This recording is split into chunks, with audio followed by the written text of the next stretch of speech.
You're listening to the Chronicles of a Gooner, the Arsenal podcast. I'm Martin Tyler, and you're listening to Harry Symeou.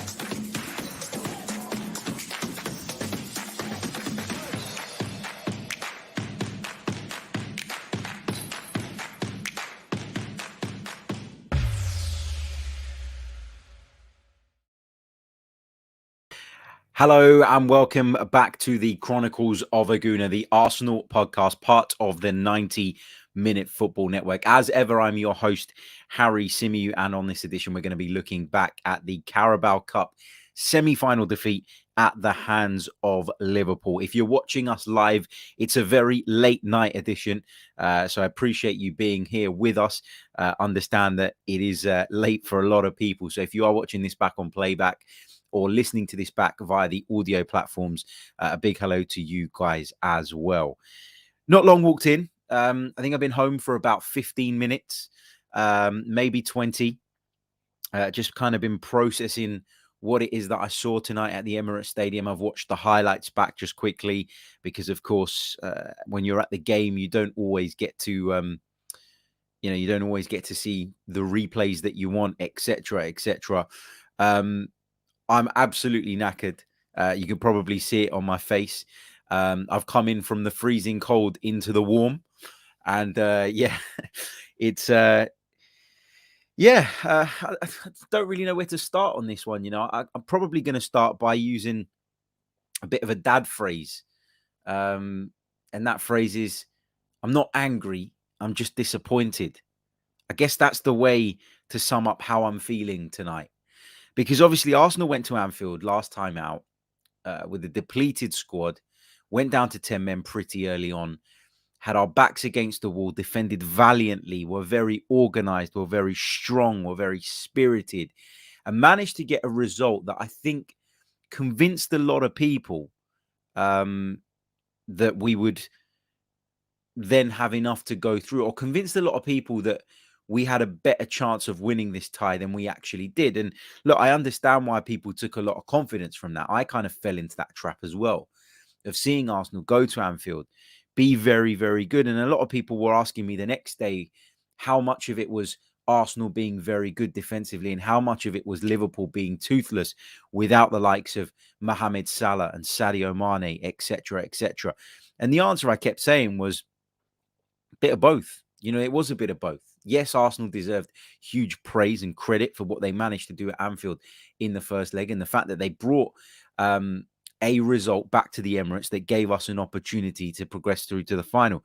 But I think we saw tonight that a lot of that last week, as much as I don't want to take any of the credit away from Arsenal, was partly down to Liverpool being poor as well.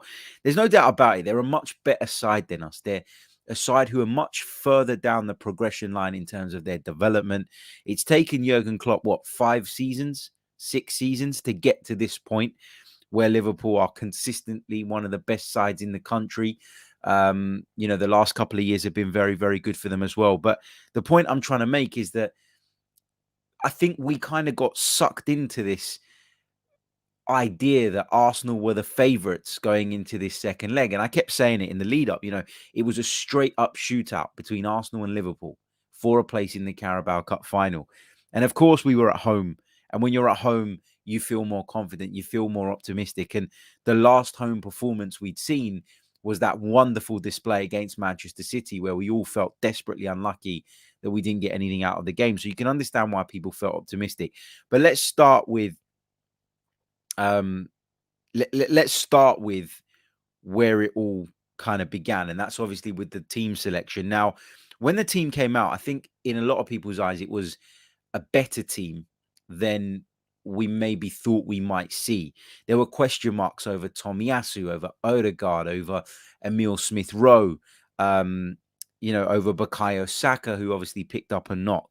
There were question marks around how some of those players who had played in the game against Liverpool last week had recovered because of how much we needed to put into that.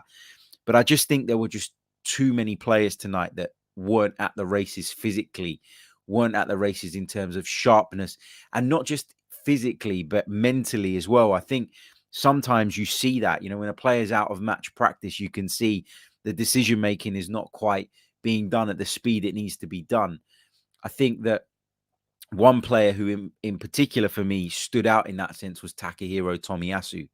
He really, really struggled tonight. And this is not to criticize Takahiro Tomiyasu individually and have a go at him and dispute whether or not he was a good signing. I think overall, he's been a great success for Arsenal this season. But tonight, he didn't look at the races. And I think I read somewhere, and bear in mind, I've literally just got home a little while ago. I've not watched the press conferences. I've not sort of done a lot of kind of digging into the reaction to the game. We'll dig into the reaction stuff a little bit more tomorrow on one of Friday's shows. But if I'm not mistaken, I read that Takahiro Tomiyasu hadn't trained a single session prior to coming back into the side, but was willing to play because of the fact that both Cedric and Callum Chambers were unavailable. So, props to him for that. And I think I heard Mikel mention that Emile Smith-Rowe hadn't trained an awful lot. Neither had Martin Odegaard. So that was clearly an issue. There was a lack of fitness. There was a lack of sharpness. And although Mikel Arteta managed to get a lot of those players out onto the team sheet, they weren't at the level whereby they would be at their maximum and be able to compete. And I think that really showed. There was just a lack of tempo in our game at certain points. There was a lack of sharpness. There wasn't that zip in our passing. There wasn't that accuracy. There was tiredness in some of the way we were trying to move the ball at times. People putting misplaced passes that are normally your bread and butter, passes that people normally make with their eyes closed were going astray. And you just got that feeling very early on, I felt anyway, at least probably 15 minutes in after a bright start. You just got that feeling that Arsenal weren't quite at the races. And then to concede a goal the way we did from Diogo Jota, obviously went on to get a couple, always bloody scores against us. But to concede that opening goal the way we did, I thought was a real sucker punch. And it was just a typical good sort of away performance from a club who are just, or a side who are just much more experienced than us. And as I keep saying, much further down that progression line. The goal took the sting out of Arsenal. It also sucked the kind of air out of the crowd as well, I felt. And the crowd were trying to stay with the team. And I thought for the most part, we were there. But obviously, one of the things I think is like you go into a game and you kind of hype up what the atmosphere is going to be like. And I thought the atmosphere prior to kickoff and in the first sort of 10, 15 minutes or so was cracking. But when you deal with a sucker punch, you then kind of need something on the pitch to be a bit of a catalyst. And I think when we started the second half in a better vein, then you started to see the crowd get back with the team again. And then we conceded a second goal or started to get a little bit frustrated at the fact we weren't really creating anything too clear cut. But just to go back to that Liverpool opener, because I think that was significant. I think today was one of those games where, we were going to, today was one of those games where the first goal was going to be hugely significant. And obviously it went against us. But if you just have a look at this situation again and the way it developed. Now, obviously, Takahiro Tomiyasu slips over in the lead up to this, right? And it's what allows Diogo Jota to break free, cut inside, etc., etc. But from this position, I still expect Arsenal to defend this a lot better. And Jota, he's a right-footed player. He's going to cut in. What he's aiming to do. And when he gets into that central position and gets that shot off, it's a P-roller. And it rolls past Aaron Ramsdale, who I think should do better here. I guess I'm trying to think of why maybe Aaron Ramsdale really struggled with that. And I'm trying to kind of give him the benefit of the doubt here. Was it because he was having his view blocked? Was the three defenders that ended up gathered together on the edge of the penalty area, were they blocking his view? Did he not anticipate Jota cutting the ball back across the goal the way he did? I don't know. But the whole nature of the goal, the opening came from a slip. Then we didn't defend the situation well enough. I don't think we did enough to confront Diogo Jota on the edge of the penalty area. He had way too much time, way too much space. And then he gets a shot off that isn't a very good shot. It isn't a particularly powerful one. It isn't a particularly accurate one. It's not right in the corner. And you're looking at the goalkeeper and you're looking at the velocity at which the ball is traveling. And you just think, that's such a soft goal. And from then on, we had a mountain to climb because Liverpool, for me, they won tonight and they never really got out of second gear. They never got out of second gear at all. They were kind of cruising through. They defended well. They kept their shape well. And they trusted that when the opportunities came along, however few they were going to get, they were going to take them. Let's not forget they hit the post through Konate. They had a couple of other really good opportunities as well. I think the young lad Gordon put one over the top of the crossbar at the early in the second half as well. But in terms of Arsenal and in terms of what we created, wasn't an awful lot to shout about.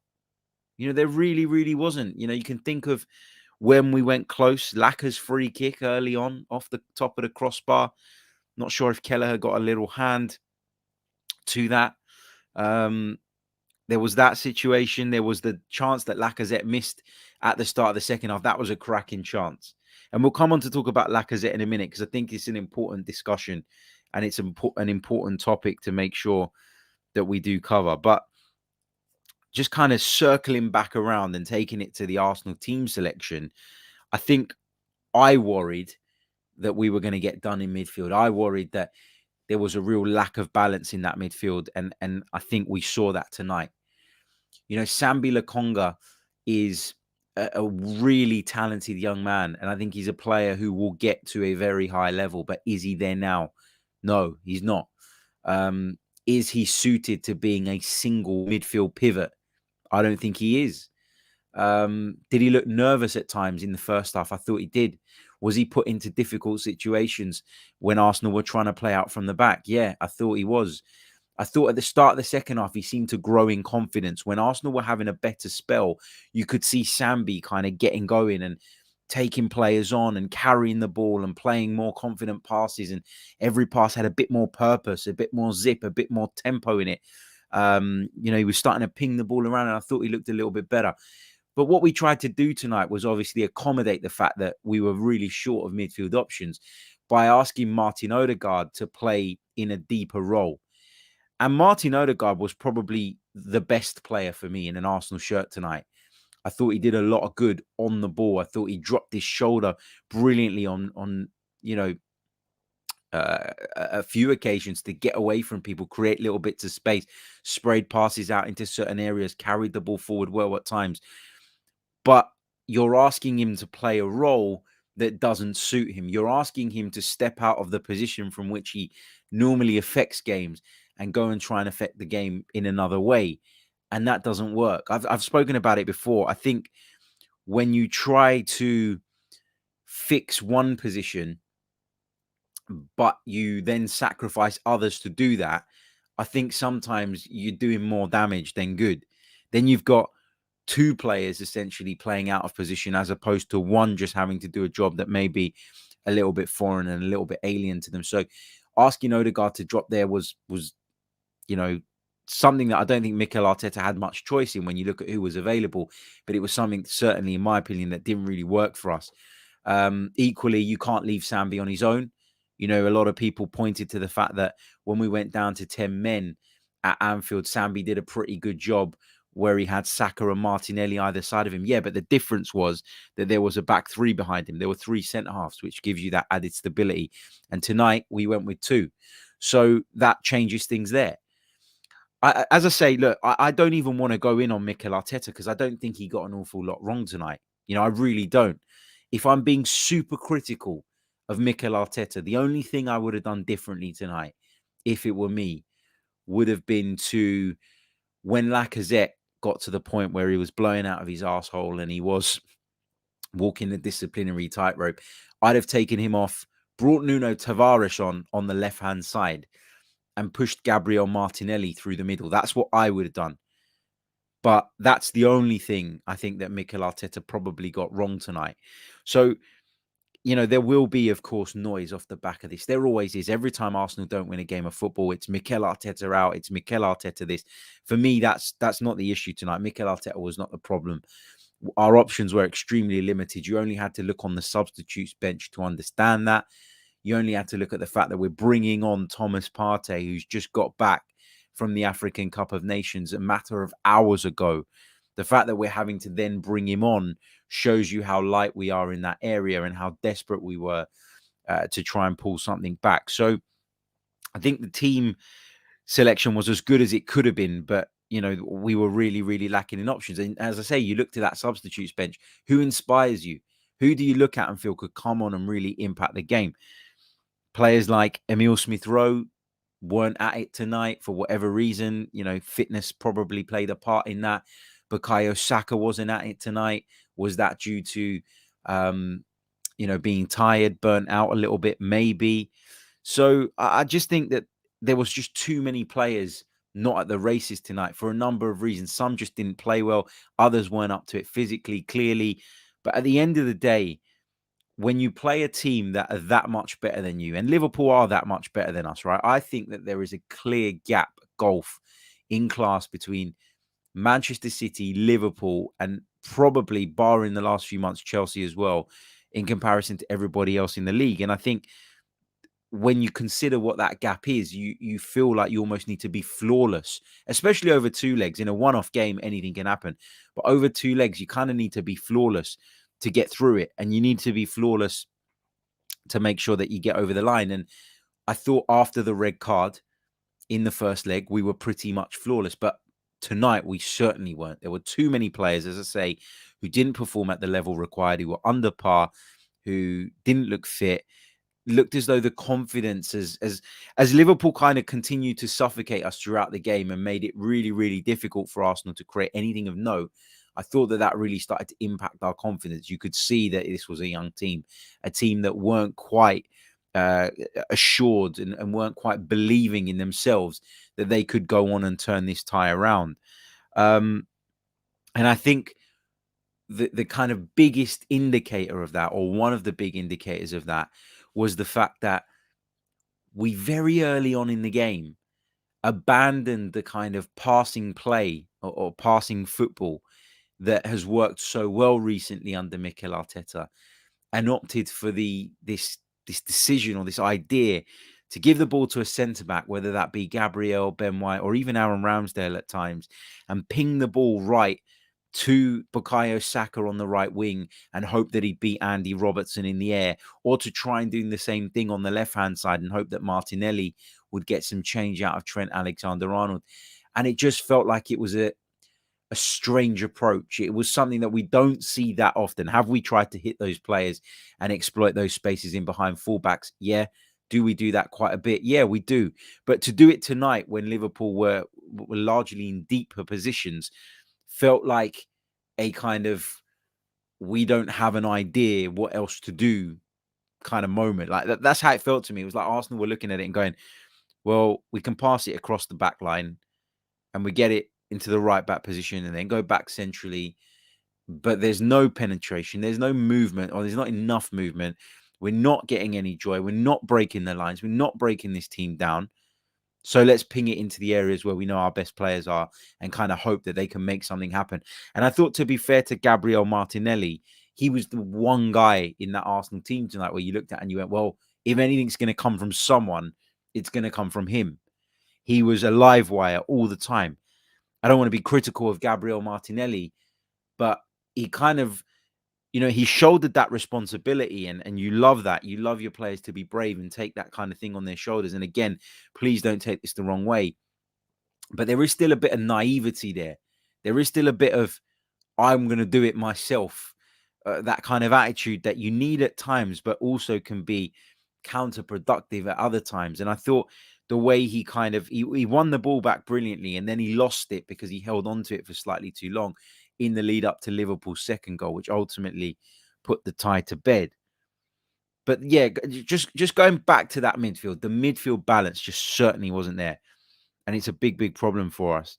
As I say, we tried to shoehorn Martin Odegaard into that deeper position. And I think, as I've said to you guys before, if you're trying to solve one problem, you don't want to create another problem while you're doing that. And I felt that's what we did. We had Smith-Rowe available. We had Odegaard available. We didn't have much else. I wonder, and I don't know this for sure, and my gut tells me that he probably wouldn't have. But I just wonder, had Callum Chambers been available, would we have seen him do a job in midfield tonight, for example? Is the fact that he was unavailable the reason that Mikel decided to play it this way?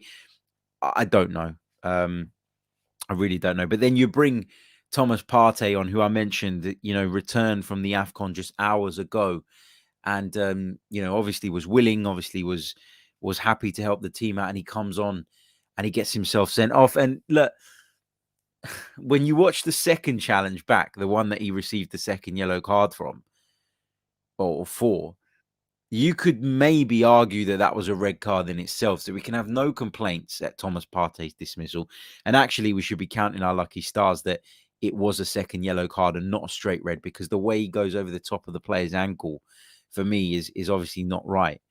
But yeah, look, I think it was men against boys. And I think we have to remember that this team are boys in a lot of ways. And, they're still developing, they're still growing, and not having options from the bench and not having any kind of way of changing it was obviously a problem. Players at their physical limit. And although we wanted to be in the Carabao Cup final, of course you do. As I've always said, the league is what matters for us this season. And so, of course, I'm disappointed, but I'm not going to kind of dwell on this for too long if we can go out on Sunday and beat Burnley. The problem here is what it does to the confidence. And I think when you talk about young players, confidence is a big thing. That fearlessness that you kind of develop from getting results and going toe-to-toe with the very best and almost proving to yourself while you're still developing that you can compete at that level is invaluable. And this might kill a little bit of that, because we did start to see that develop, I feel. So that's obviously a problem. But if you want to put a positive spin on this, and there's always a positive spin on everything, you can always find something, no matter how small. I guess the positive would be that at a time where the squad is on its knees physically, really short in terms of numbers, the fact that we now only have 2 games in February as opposed to 3 that we would have had with the cup final, unless something else gets rearranged, at this moment we've only got 2 games now in February, gives us an opportunity to recover. Now, does that affect momentum? Does that affect routine? Yeah, of course it does. But I just think we could really do with that now. We could really do with that short period where we're not flat out, just because of how many injuries we've got, just because of how many players we've got missing. Anthony Williams says, criticize Martinelli, but not Arteta. Company man, Harry. I didn't criticize Martinelli overall. I just mentioned one bit of play where I felt that he kind of he held on to. I felt in that instance, Gabriel Martinelli held on to the ball too long. And that's that. That's how I feel about it. I think a lot of people would agree. I think if you watch it back, he holds on to the ball for slightly too long. If he just releases it, we don't get caught in possession there. And the thing that's frustrating about that particular scenario, that situation, is because he's done all the hard work to win the ball back, only to give it up because he wouldn't release it a few seconds earlier. And as I said, I thought he looked the most likely, if anybody was going to do anything for Arsenal today and cause Liverpool any problems, it was going to be Gabriel Martinelli. He was brilliant overall again, but just that lack of maturity, I think, shone through in that particular moment. And these are the kind of things that happen with young players. We saw Lokonga play a couple of passes across his penalty area that were a little bit risky, sometimes take too long on the ball. Those are the kind of things you're going to get, when you've got a young and developing an up-and-coming team. But listen, Liverpool deserve a lot of praise tonight as well, because similarly to the way they played against Brentford at the weekend, they were functional without being at their best, without being anywhere near their best. For large periods, they didn't create anything in the first half, barring the goal, which was was created essentially by an Arsenal player slipping over. They didn't do anything. They didn't work anybody. They didn't work Ramsdale. They didn't work the defenders, and they looked largely ineffective in that sense. But when the moments came, they took them, and they didn't give us anything. And that's what you do. The very basic is you make yourself defensively solid. You make yourself stable, and that's kind of the best basis and foundation from which you can go on and win football matches. But once you go a goal down, you have to take risks. You have to start opening up. We did take risks. We did start to open up. we did become a little bit more, I guess, unorganized in the way we approached the second half. We had to, because we were losing, as I say, but that's why you get that gaping hole that Jota goes through in for the second goal. I've seen some people sort of criticize Ramsdale's positioning for that, and I think one of the things that you have to kind of take into consideration and think about when discussing Aaron Ramsdale's part in that second goal is that actually his job is to be in a more advanced position.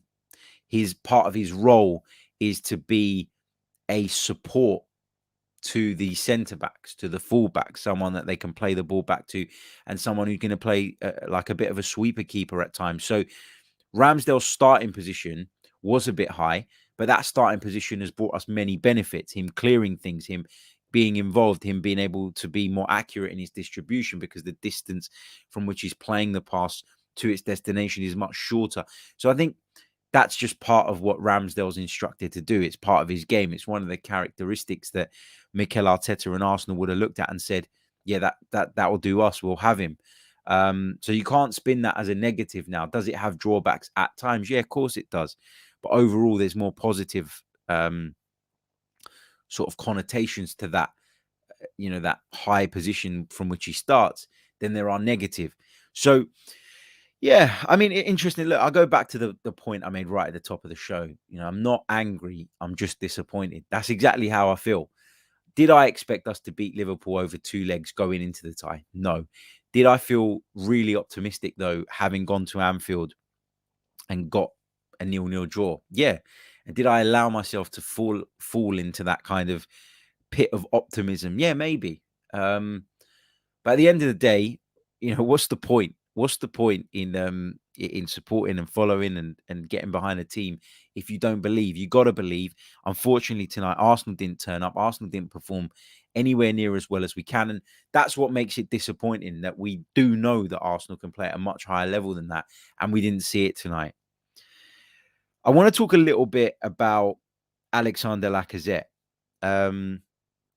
because he is a player who I also think didn't look with it tonight. He got that booking fairly early on. He was, as I say, walking a disciplinary tightrope. Did that impact the way he could challenge for things? Yeah. A couple of moments where he had fouls given against him and you're sitting there thinking, shit, not another one, not another red card. But yeah, I just think with Lacazette, there are a lot of positives that he brings to the team. The way he drops off deep, his attitude, his spirit, his work rate. But I think tonight, against elite opposition, and I'm talking about coming up against the top back four in Robertson, Van Dijk, Matip, and of course Trent Alexander-Arnold, and then Konate when he comes on to replace Matip. If you go back to that chance that Lacazette missed at the start of the second half, probably the best chance Arsenal created all night, you look at that, and the more you watch it, the more you think this guy has to hit the target there. And my kind of thoughts on that particular moment and that particular pattern of play indicate to me that this is a guy who, we talked about him before, maybe isn't as prolific as he should be, never really has been in an Arsenal shirt. But what it kind of shows me and tells me is that he doesn't really believe in himself as a centre forward, doesn't really believe in his own ability, isn't as calm and composed in front of goal as you need him to be. And, that's a problem for me. Did the fact that he was physically destroyed at that point play a part in the decision he made to take the shot on early? I think it does.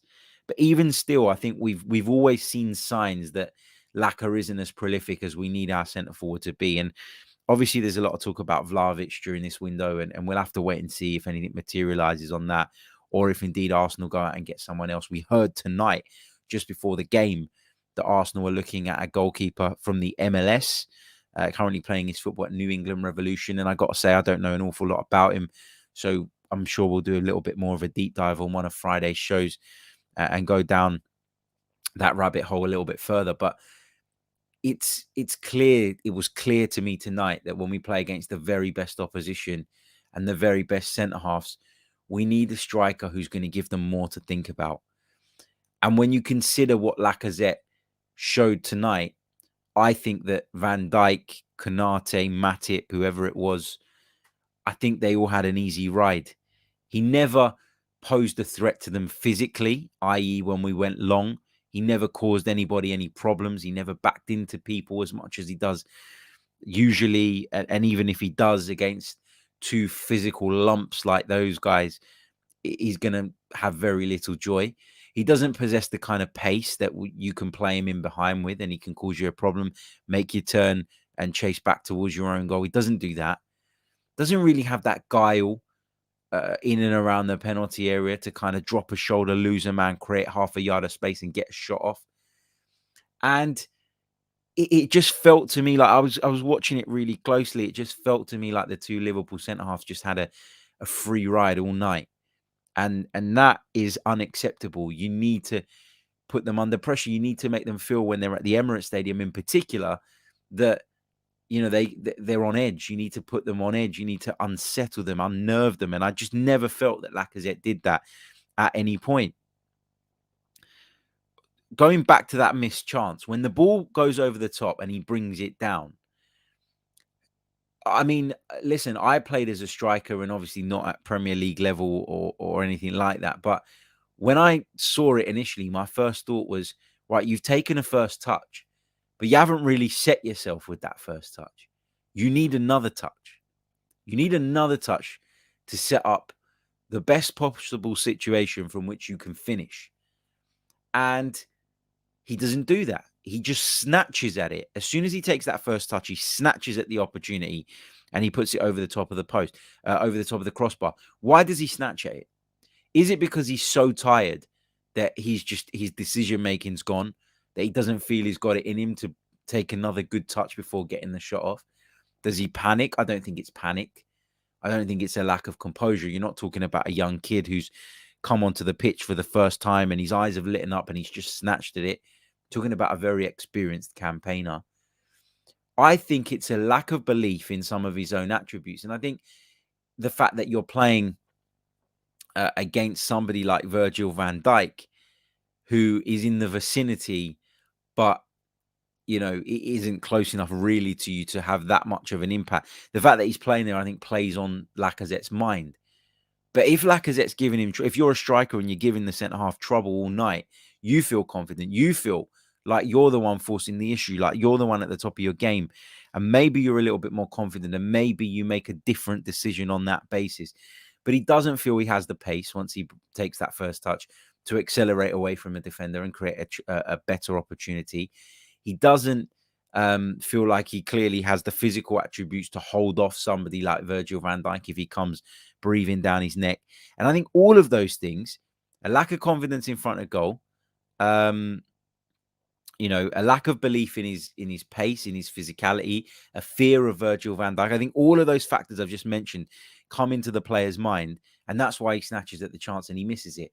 And sometimes you need to be cold in that situation. You need to block out everything that's going on around you, stay composed, position yourself in such a way that if the centre-half does want to get something on the ball, he's going to have to go through you and he's going to have to take you out, the last man.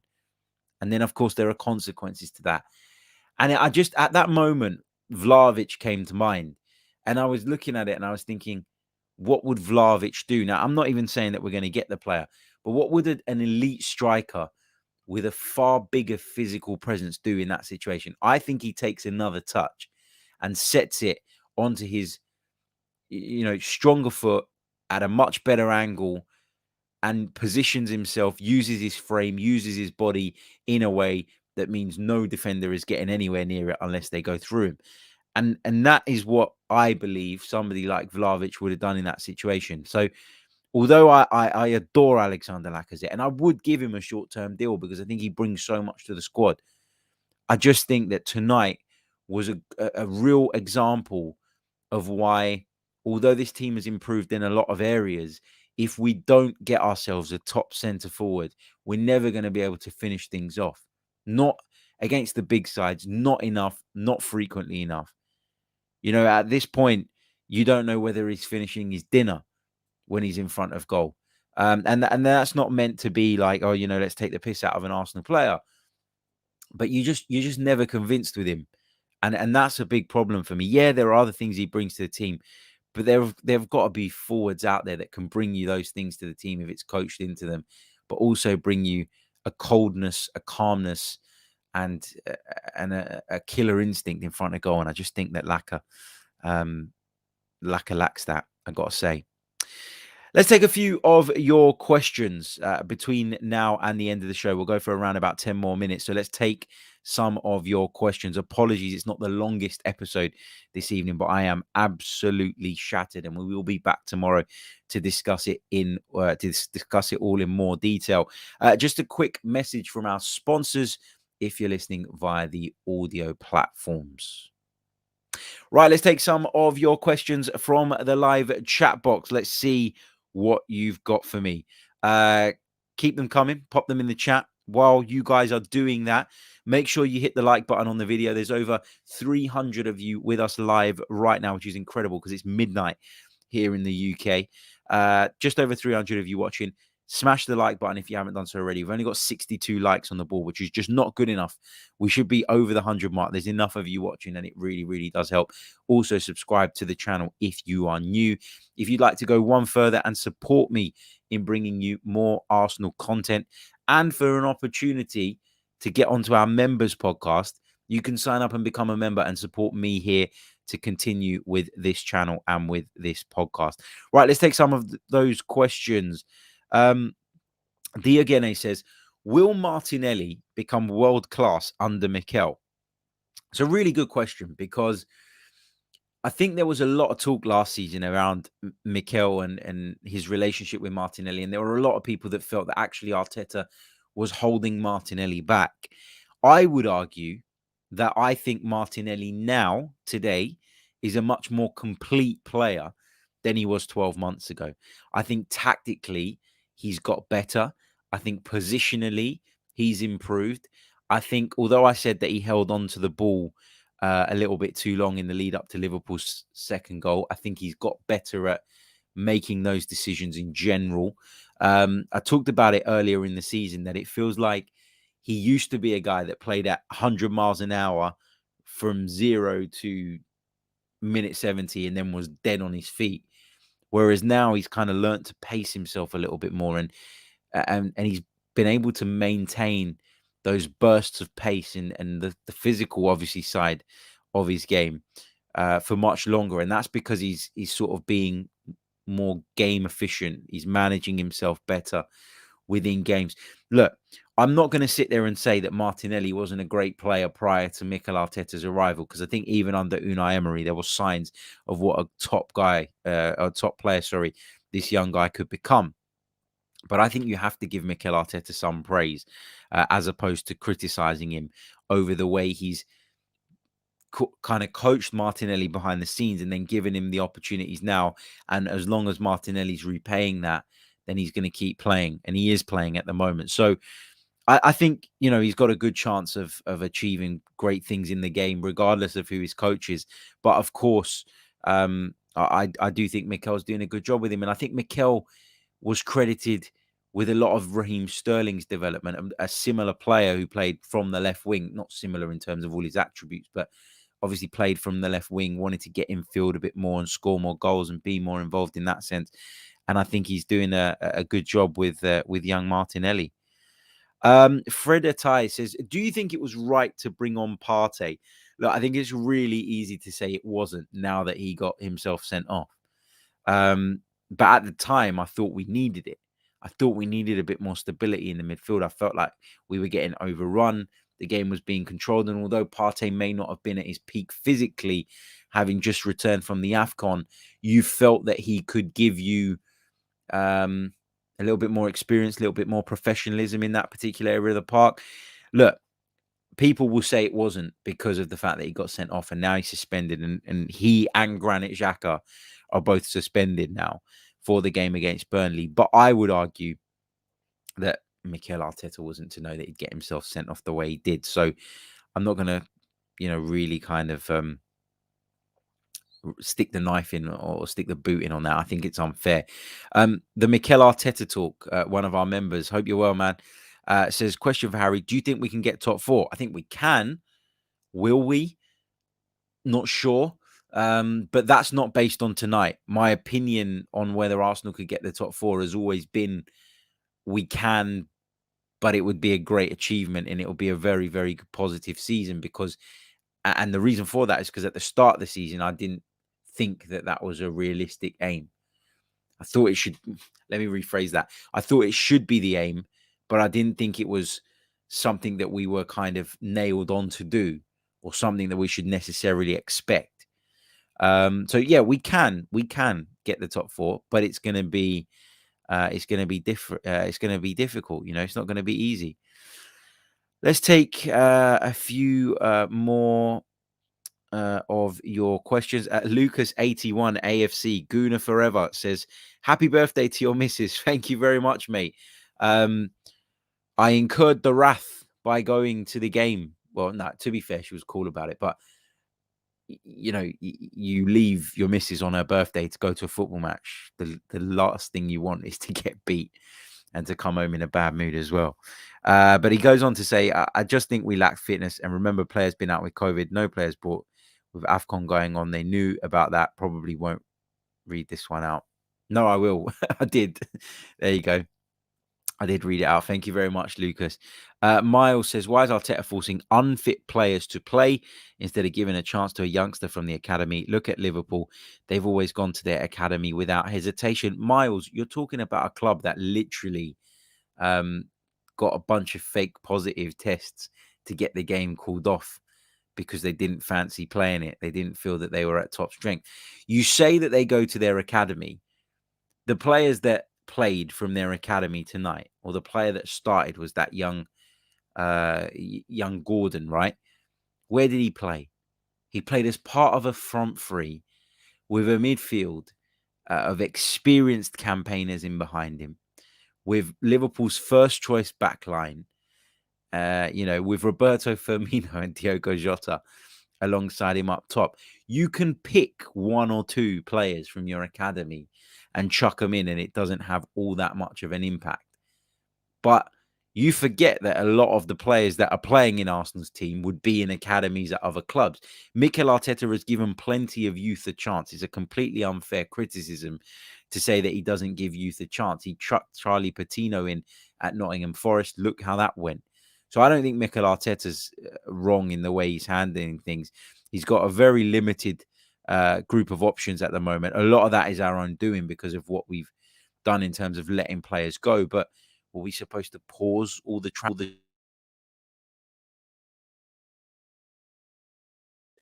all I kind of hear from Arsenal moment is about how we need to we need to bring players in. We need to bring this player in and that player in. I think what a lot of people don't realize is that we're still owned by KSE.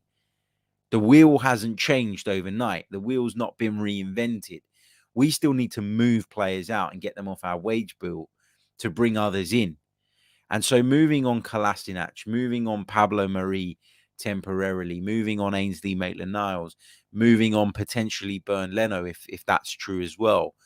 This is, yes, it's kind of damaging the squad and the depth and obviously limiting us in our options, but it's the necessary action that needs to be taken prior to being able to bring in more players that Mikel Arteta feels fit in with what he does, of what he's trying to do, etc., etc. I think it's so, you look at Liverpool and they chuck one or two in here and there, and they do that more so when they play against weak opposition.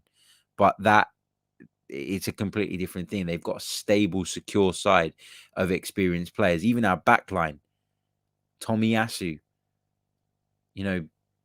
Ben White, Ramsdale. These are young guys. People forget that. They really, really do. Let's see what else we've got.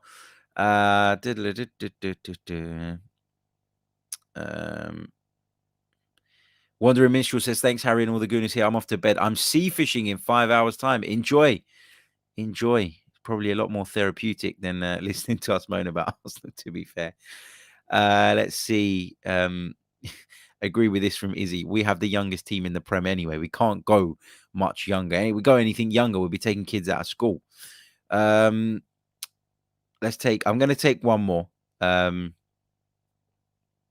Zen Ming Lo says, why are we always in a pattern of terrible results, then a month of good results? What can we do to be more consistent?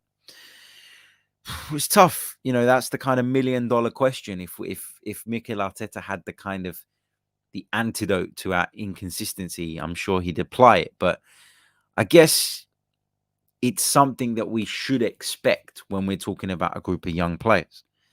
There have been outside factors, players missing, COVID cases, injuries, being on our knees, having to kind of push players to a limit beyond what we'd probably like to in an ideal world in terms of their physical conditions. Look, at the end of the day, I think that, and I've said this before, and this will kind of be my mantra throughout the season, and I'll say it time and time again, and you've heard it many times before, and you'll continue to hear it over the course of the season. There will be setbacks. There always is in football.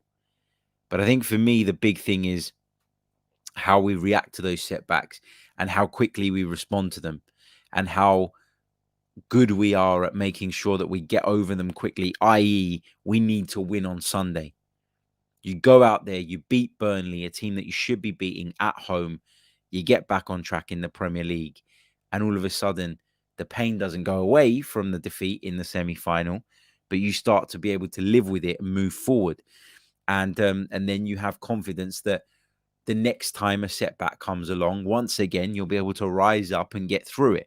And that's really, really important, because when your confidence is really low, you feel really low after games, and then you can't see the light at the end of the tunnel. You can't understand how you're going to get out of it.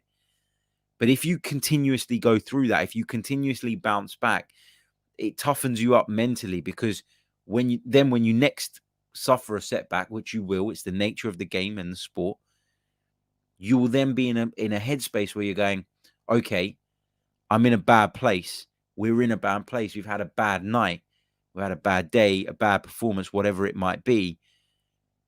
But we know that we can go out next week and we can bounce back because we've done it time and time again. And I think that's really key. I think that's a part of the mental side of sport that maybe gets overlooked. I think setbacks will be there for every sportsman in every sport. How many sportsmen in the world have never had a setback? There's very few. But those who suffer those setbacks and then recover from them the quickest tend to be the ones that stand out and the elite. And you learn from each defeat. You learn from each setback, from each experience. And in that, you learn how to be better going forward. So, yeah, look, I'd love us to be more consistent. Of course I would. But I'd be lying if I said it. I didn't feel that this was there, or I didn't expect this to be there, because we just, it feels like with Arsenal right now, when we win a game of football, we're right up here, and we feel like, we've really, we've crossed the line. We've turned the corner and we're there and we're going forward. And then when we lose, it's like, oh no, forget all the good work we've done over the last few months. It's all gone. It's disappeared. It's been written off because we lost this one game of football. It needs to not be so reactionary.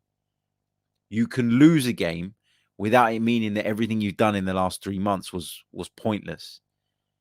And you can also, win a game without it meaning that you're the best team in the country. That's the point I'm trying to make.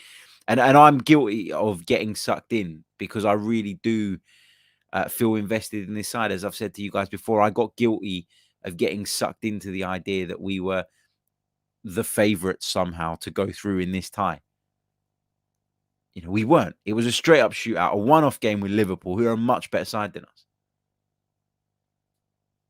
We were never the favourites, but we believed. And the fact that we did believe is an indication that we're moving in the right direction, because 2 years ago, nobody would have believed. But we feel like we're getting there. We feel like these young players are developing. They're learning. They're getting better week on week.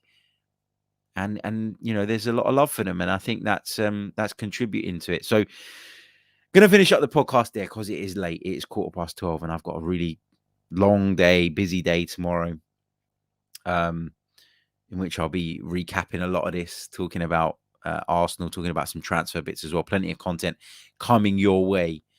But yeah, I just wanted to get the podcast recorded, get my thoughts out there, hear from some of you guys in the chat as well. I'm going to leave it there. As I said right at the top of the show, I'm not angry. I'm just disappointed. Catch you all soon. Goodbye.